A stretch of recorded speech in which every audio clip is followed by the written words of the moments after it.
مصطفیٰ کا گھرانہ سلامت رہے۔ حضور غوث اعظم رضی اللہ تعالی عنہ سے کسی نے پوچھا تھا کہ حضور آپ کو ولی ہونے کا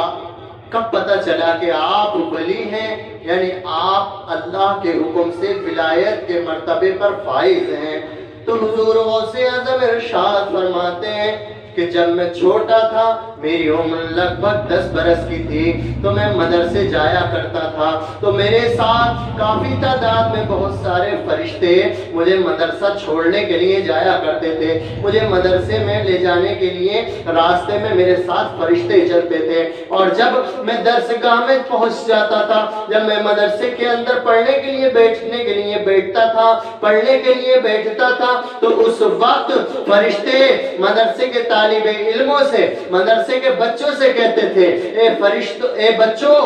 بچوں اللہ کا ولی آ چکا ہے، ان کے لیے جگہ فراغ کرو، جگہ خریدو، جگہ کشادہ کر دو، اللہ تبارک و تعالیٰ کا مقدس ولی تمہارے بیچ آ چکا ہے۔ غوث اعظم کی شان و شان ہے کہ حضور غوث اعظم نے ہر حال میں، ہر مصیبت بھری گھڑی میں، ہر پریشانی کے سبب کی گھڑی میں، پریشانی کے وقت میں حضور غوث اعظم رضی اللہ تعالی عنہ نے سچ بول کر دکھایا ہے۔ ایک ہم اور تم ہیں، کہتے ہیں کہ ہم حسین رضی اللہ تعالی عنہ کے دیوانے ہیں، ہم غوث اعظم کے چاہنے والے ہیں، ہم خواجہ غریب نواز کے ماننے والے ہیں۔ یاد رکھو مسلمانوں، اگر ہم حضور غوث اعظم کے ماننے والے ہیں، حضور غوث اعظم کے چاہنے والے ہیں، ان کے جانثار ہیں، تو ہمیں ہر حال میں سچ بولنا ہے، تو ہمیں ہر حال میں سچ بولنا پڑے گا، تبھی ہمارا دعویٰ سچا ہے۔ یاد رکھو مسلمانوں، حضور غوث اعظم جب جیلان میں اپنی پڑھائی مکمل کر لیتے ہیں، بغداد جانے کے لیے اپنی والدہ محترمہ سے اجازت طلب کرتے ہیں کہ میری والدہ محترمہ آپ مجھے اجازت دے دیجئے کہ میں اب بغداد جا کر اور اعلیٰ پڑھائی کرنا چاہتا ہوں اور اعلیٰ مرتبے کی علم دین سیکھنا چاہتا ہوں۔ تاریخ گواہ ہے مسلمانوں، آپ کی والدہ محترمہ نے اجازت دی کہ ہاں بیٹا ٹھیک ہے جا سکتے ہو، لیکن میری ایک شرط ہے، شرط یہ ہے کہ ہر حال میں تمہیں سچ بولنا ہے، ہر حال میں تمہیں سچ بولنا ہے، سچ کے دامن کو تھامے رہنا ہے، جھوٹ نہیں بولنا، جھوٹ بالکل نہیں بولنا۔ پیارے مسلمانوں، حضرت غوث اعظم اپنی والدہ محترمہ سے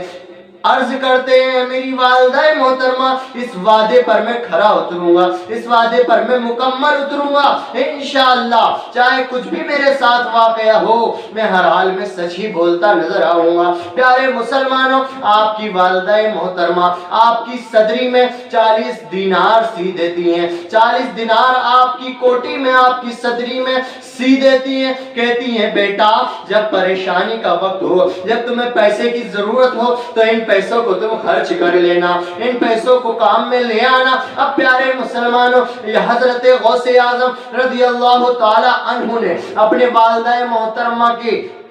کیے ہوئے عہد پر اترے اور وعدہ نبھانے کے لیے وعدہ پکا کر لیا، یعنی وعدہ پکا کیا اور اپنی والدہ محترمہ سے اپنے سر پر ہاتھ رکھوایا اور سر پر ہاتھ رکھوا کر اجازت طلب کر کے گھر سے نکلتے ہیں، قافلے کے ساتھ چلنے لگتے ہیں۔ پیارے مسلمانوں، آپ کو ہم کو معلوم ہے پہلے زمانے میں قافلے جو تھے اکٹھا ہو کر چلا کرتے تھے، لوگوں کے پاس سواریوں کا ایسا انتظام نہیں تھا جیسے اب پلین ہے، ٹرین ہے، بسیں ہیں، کاریں ہیں، بائیکیں ہیں، پہلے ایسا کچھ نہیں تھا،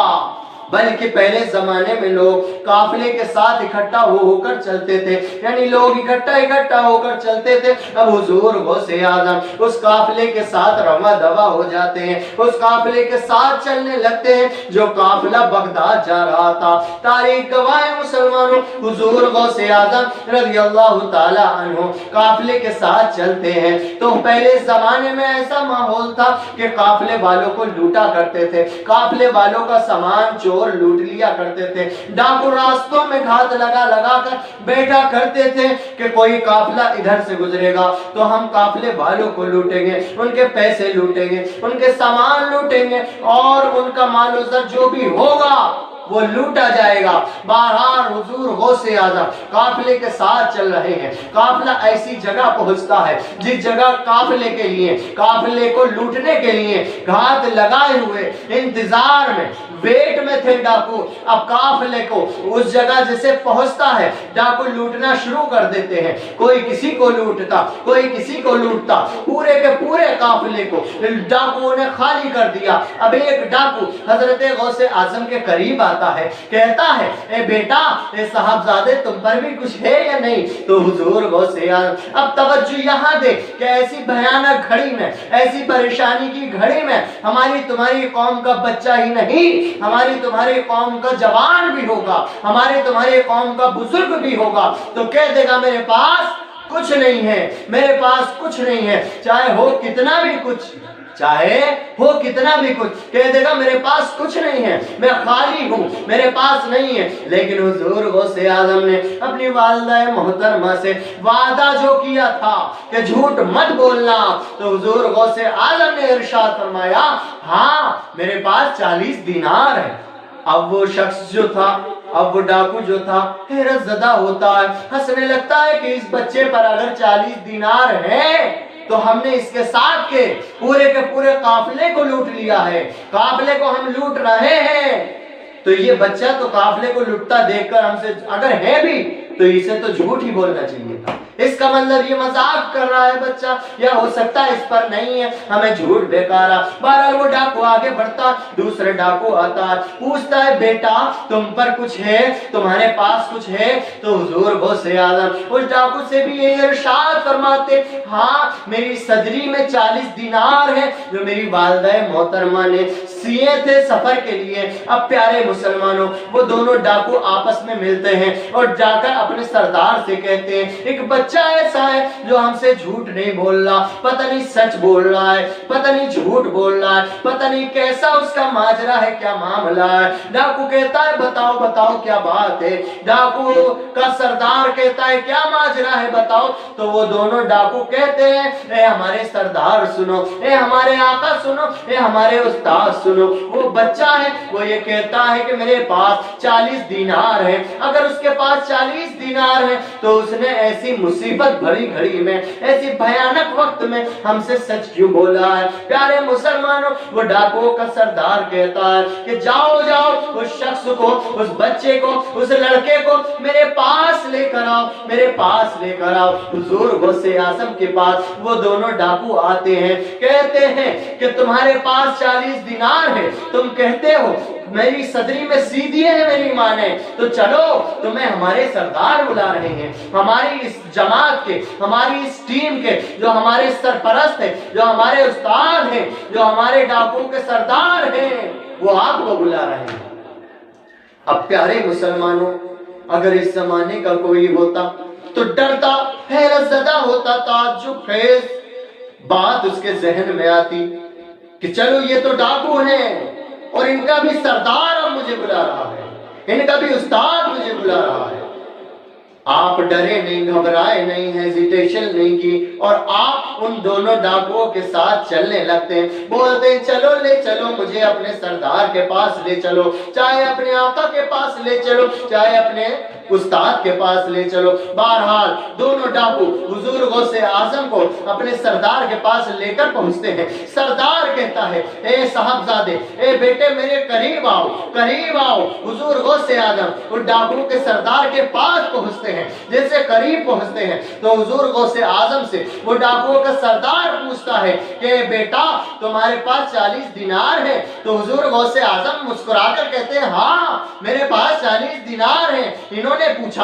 نے پوچھا اب آپ بھی یہی پوچھتے ہو؟ یقین نہیں آئے تو میری صدری کو پھاڑو، چیک کر لو، میری ماں نے 40 دینار میری صدری میں سی رکھے ہیں۔ اب پیارے مسلمانوں، حضور غوث اعظم کے اتنا فرمانے پر وہ ڈاکو کا سردار اپنے ڈاکوؤں کو آرڈر دیتا ہے، کہتا ہے اس بچے کی سچائی کی حقیقت پتہ چلے گی، چلو اس کی صدری کو شاق کرو، یعنی چادری کو پھاڑ کے دیکھو تو 40 دینار ہے کہ نہیں ہے۔ اب آپ کی صدری کو پھاڑا جاتا ہے، دیکھتے کیا ہے کہ آپ کی صدری میں سے کھن کھن کر کے یعنی وہ 40 دینار نیچے کو گرنے لگتے ہیں، ان کی آواز زمین پر پڑتی ہے، وہ 40 دینار نیچے گرتے ہیں، اور وہ ڈاکوؤں کا سردار ہیبت زدہ ہوتا ہے، تعجب میں پڑتا ہے اور پوچھتا ہے بیٹا اے صاحبزادے یہ تو بتائیے، ہر کوئی انسان مصیبت کی گھڑی میں، پریشانی کی گھڑی میں، جب اسے پتا ہو کہ میرا مال و زر جو ہے چور چرا لیں گے، یہ ڈاکو میرے مال و زر پر حملہ کر لیں گے، ایسی بھیانک گھڑی میں ہر کوئی سچ بولتا ہے، لیکن اے بیٹا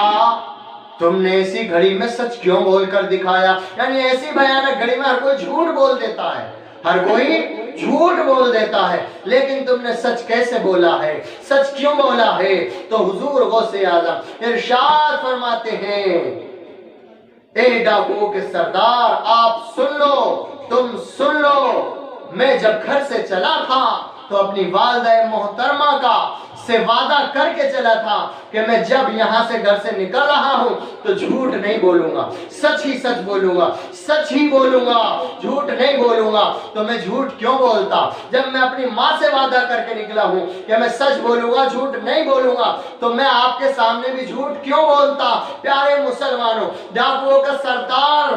حیرت زدہ ہوتا ہے اور نرمندہ ہوتا ہے، یعنی شرمندہ ہوتا ہے، نرم پڑتا ہے اور کہتا ہے بیٹا تم نے صرف اپنی ماں کے وعدے کو حق کرا، اپنی ماں کے وعدے کو یعنی نبھایا ہے، اور میں تو خدا تبارک و تعالیٰ کے وعدے کو جھٹلا رہا ہوں، یعنی میں تو اللہ تبارک و تعالیٰ کے فرمان پر عمل نہیں کر رہا ہوں۔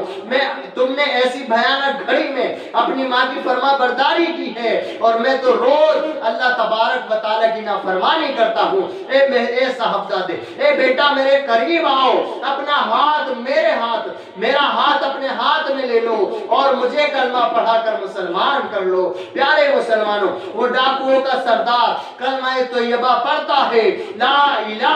الا اللہ محمد الرسول اللہ، اور ڈاکوؤں کا سردار جو ہے جب وہ کلمہ پڑھتا ہے تو اپنے ساتھیوں سے کہتا ہے اے ساتھیوں چوری کرنے میں میں تمہارے ساتھ تھا، لیکن اب میں نے کلمہ پڑھ لیا ہے، اب تمہارا میرا کوئی مطلب نہیں، کوئی واسطہ نہیں، تم ہٹو جاؤ۔ لیکن جتنے بھی ڈاکو تھے 60 40 50 60 جو ڈاکو تھے وہ سب ایک زبان ہو کر بولتے ہیں اے ہمارے سردار چوری کرنے میں ہم آپ کے ساتھ تھے، ڈاکہ ڈالنے میں ہم آپ کے ساتھ تھے، برے کام میں ہم آپ کے ساتھ تھے، جھوٹ بولنے میں ہم آپ کے ساتھ تھے، یعنی ہر برے کام میں ہم آپ کے ساتھ تھے۔ تو اے ہمارے سردار آپ نے کلمہ پڑھا ہے تو آج کلمہ پڑھنے میں بھی ہم آپ کے ساتھ ہیں۔ پیارے مسلمانوں، تاریخ گواہ کہ حضور غوث اعظم نے ان کم عمر کے وقت میں، یعنی آپ کی کم عمر ہے ابھی اور آپ علم دین حاصل کرنے کے لیے جا رہے ہیں، اور راستے میں 20 یا 50 ڈاکوؤں کو کلمہ پڑھا کر مسلمان کر دیا، ڈاکوؤں کے سردار کو کلمہ پڑھایا، اور جتنے بھی ان کے ساتھی تھے سب کو کلمہ پڑھا کر مسلمان کرا۔ تو ایسے وقت میں حضور غوث اعظم نے، میرا ماننا یہ ہے، ویسے تو پورے قرآن پر آپ نے عمل کیا ہے، ایسی بھیانک بڑی گھڑی میں آپ نے قرآن مقدس کی 2 آیتوں پہ عمل کر کے دکھایا ہے کہ اللہ ارشاد فرماتا ہے لعنت اللہ علی الکاذبین، یعنی جھوٹ بولنے والوں پر اللہ کی لعنت۔ تو اس پر آپ نے عمل کیا کہ اگر میں جھوٹ بولوں گا تو اللہ تبارک و تعالیٰ کی لعنت ہوگی۔ اور دوسری آیت اللہ تبارک و تعالیٰ نے قرآن میں ارشاد فرمایا وَبِالْوَالِدَيْنِ